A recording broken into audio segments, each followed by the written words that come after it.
There are mounting concerns about the increasing impact of the rise of the extreme partisanship of civic culture in St. Lucia on institutions which have been long viewed as apolitical. Critics have questioned the appearance of two high-profile police officers, one of whom was reportedly tied to a police-involved shooting on a weekly UWP media show with a partisan political commentator of the ruling party as the moderator.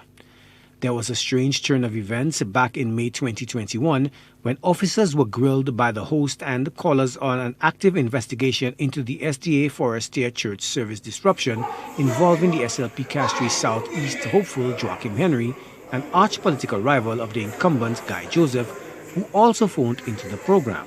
The best attempts of the law officers to sidestep the subject, given the implications of the case, were met with a flurry of follow-up questions. What is it that they know that they are not saying, have not been guided, have not been warned to say, okay, you need to do this, you need to do that. So I need to know what's going on.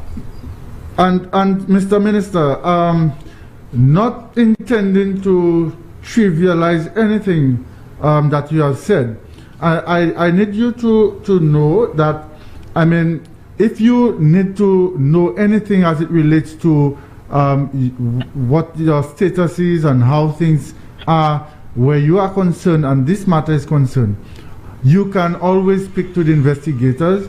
Critics argue that the topic of the program was inappropriate given the potential to prejudice an ongoing probe by the police department.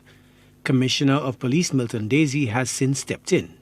He has ordered that all talk show programs created by the police are moderated by law enforcement officers in a bid to avoid the appearance of bias or political agenda. When it was reported to me, I called in the officers, spoke to them, and there was a process that needed to be followed, and they have done that. One of the things that one of the recommendations that I made, that they would be the host of the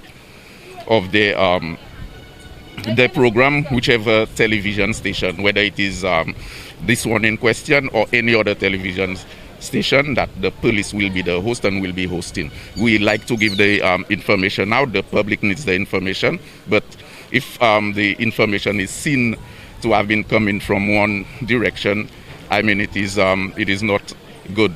So what we have done is that the police, whichever television station that offers us the opportunity, the police will host it. There are a number of programs hosted by members of the RSLPF on other broadcast stations which do not have partisan political undertones. But was the top cop aware of this particular show? No, I was not aware that they were on these shows, especially since it's during the day. I do not follow these things because I'm deep at work and so. But when it was brought to my attention, I called the officers in and spoke to them. Commissioner Desir indicated that the talk show appearances predated his tenure at the helm of the law enforcement agency, claiming they were signed off on by a predecessor. I was told and reliably informed that these officers were given express permission to go out there, and they have been doing it for so long, even on other stations. So what I did was take corrective measures so that we could do it in a manner that appears to be neutral. Permission from who? A commissioner before. The rise of partisan political media on multiple platforms is not unique to St. Lucia, as an already fragmented media environment splinters into various echo chambers. However, given the highly politically charged landscape in St. Lucia, critics warn that it is important that institutions of the state like the police, whose solemn oath is to uphold the law and the Constitution, avoid any perceived political bias and remain above the partisan fray. Joachim Duplessis, HTS News Force.